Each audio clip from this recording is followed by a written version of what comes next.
안녕하세요. 부모교육 전문가 임영주입니다. 강연이나 상담해드릴 때 보면요. 아들 키울 때 육아 고민이 정말 많습니다. 남자아이 키우기 힘들어요 라는 상담을 더 많이 받는데요. 여자아이와 남자아이의 특성이 달라서인지 엄마로서는 아들을 키우기가 훨씬 힘든 것 같습니다. 얼마 전 네이버 오디오 클립 라이브 방송을 하는데요. 아들 엄마의 고민이 올라오자 아들 엄마들이 댓글로 서로 격려하며 어머 힘을 얻게 돼요 라고 하시더라고요. 제게도 아들 엄마 파이팅 해주세요 하는 요청도 있었습니다. 큰 소리 내지 않고 우아하게 아들 키우기 저자예요. 그러니 아들 키우면서 겪는 크고 작은 문제의 솔루션을 공유하면서 아들 뇌를 알고 그 특성에 따라 키우자 이런 얘기 많이 나눠서 저에게 그런 부탁도 한 것 같습니다.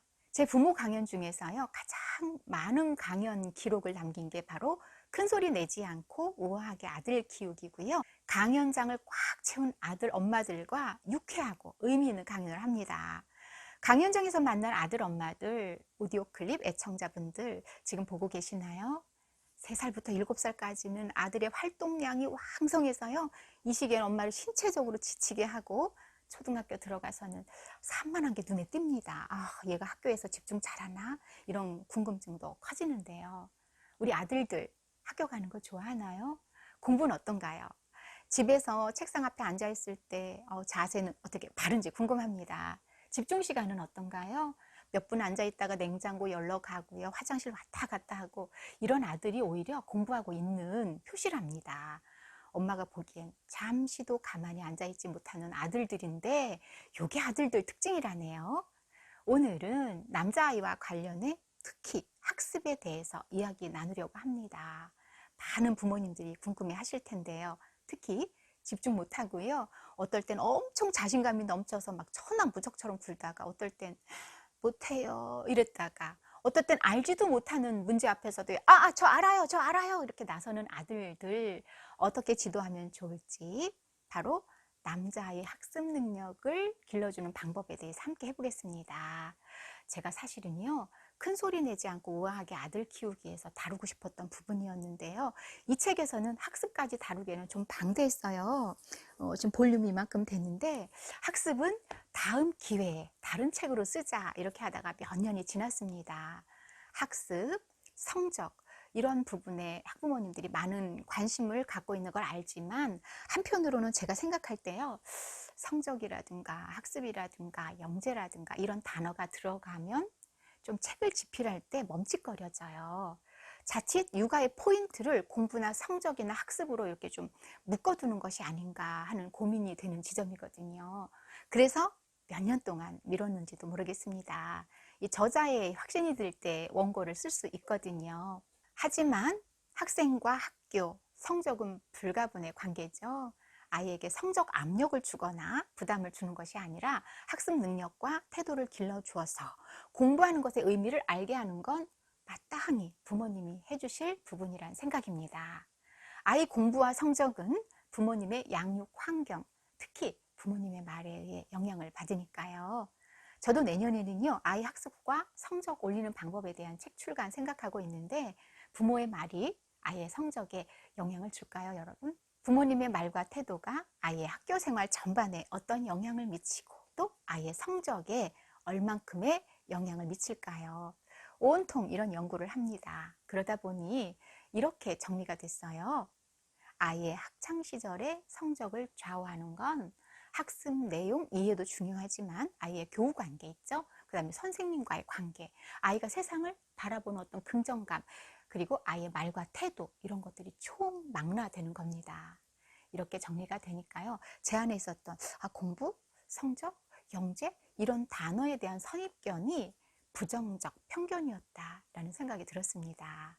우리 아이들이 초등 6년, 중고등 6년, 최소 12년 아이의 인생에서 격동기를 거치면서 성장하는 이 12년간이 학교와 공부, 학습에 임하는 태도 등 학습 능력을 키워주는 것이 이 시기엔 너무도 중요하다는 확신이 듭니다.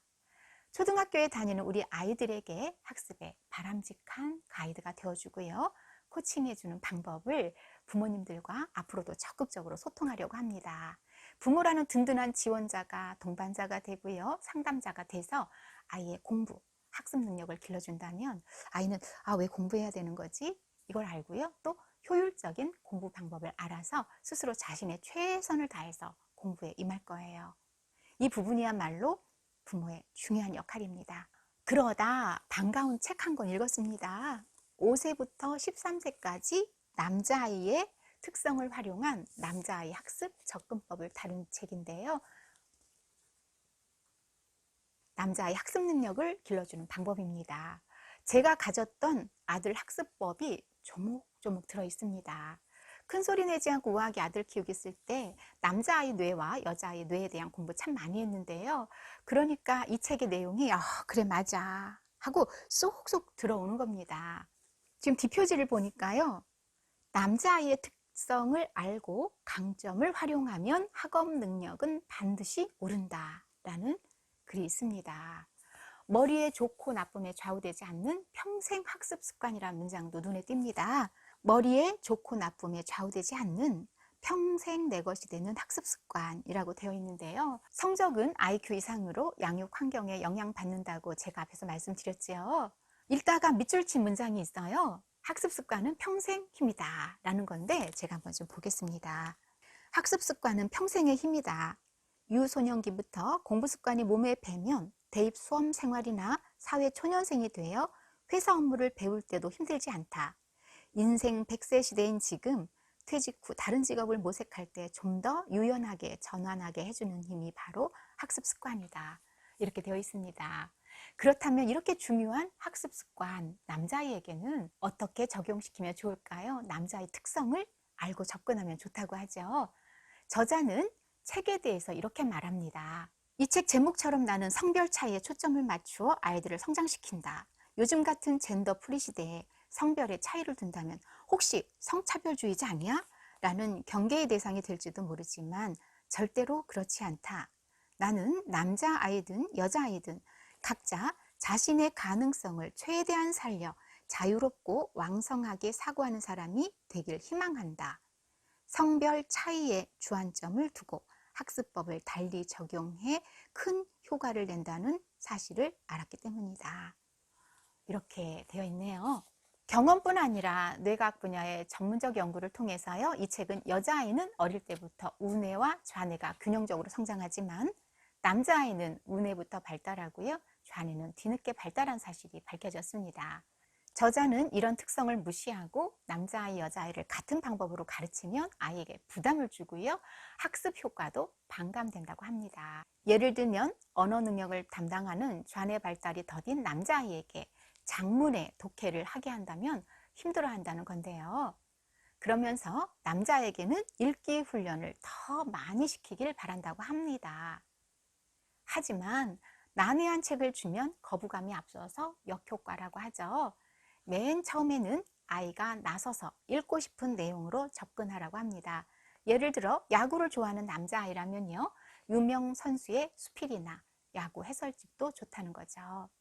요점은 그것을 부모 옆에서 소리내어 읽게 하는 건데요. 왜 묵독이 아니라 음독인가? 그래야만 어절을 제대로 구분하는지 알 수 있기 때문이다 라고 써 있습니다. 저도요, 소리내어 읽는 음독이 눈으로 읽는 묵독과는 또 다른 효과를 준다고 강조하는데요. 눈으로 읽으면 이 글자를 읽어요. 한 글자 한 글자 한 글자를 읽으니까 어절을 못 읽게 되는 거거든요. 하지만 소리내어서 읽으면 말하는 것과 유사하게 어절을 읽어요. 어절이 뭐냐면 문장에 띄어쓰기가 있는 말 덩어리거든요. 아버지가 방에 들어가신다. 이렇게 어절을 읽을 수 있게 된다는 거죠. 이 책은 이렇게 아이의 기질에 맞춘 학습, 아이에게 맞는 학습을 선택해야 한다는 걸 담았습니다. 남자아이를 움직이는 특징도 눈길을 끄는데요. 남자아이는요, 부정과 지시, 명령에 약하다라는 꼭지를 보니까요.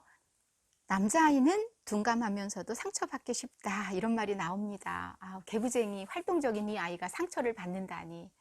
그런데요, 예민하면 상처받기 쉽지만요, 둔하면서 상처받는 게 바로 아들이에요. 이런 남자아이에겐 어떤 학습법이 좋은지 우리 안에서 답이 나옵니다. 못하는 거 일일이 지적하는 것과 아이 부정의 말은 학습 능력에 도움되지 않는다는 사실인데요. 공감하시죠? 저는 이 꼭지가 참 재밌게 읽혔는데요.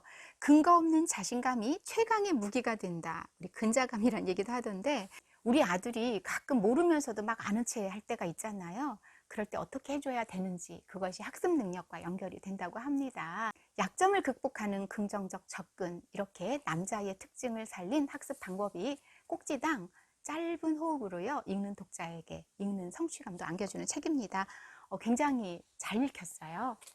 무작정 열심히 하기, 서툰 어휘력, 가만히 있지 못하는 활동성, 무모한 자신감, 간섭받지 않으려는 자존심, 눈앞의 포상에 열광하고요, 쉽게 실증내고요, 칭찬을 원동력으로 삼는 남자아이. 이런 성별적 특성을 잘 다뤄줄 때 남자아이는요, 한계를 모르고 쑥쑥 성장한다고 합니다. 남자아이를 둔 엄마일수록 더 전략적으로 움직여야 할 필요가 있겠다는 생각도 듭니다.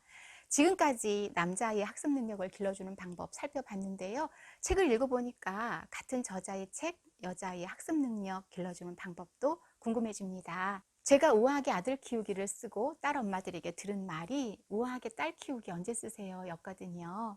부모님들께서 우리 아이가 듣기 원하는 말, 아이를 더욱 힘나게 하는 사랑의 말을 전하면서 학습 의욕도 쑥쑥 올려주시기 바라며 임영주였습니다. 감사합니다.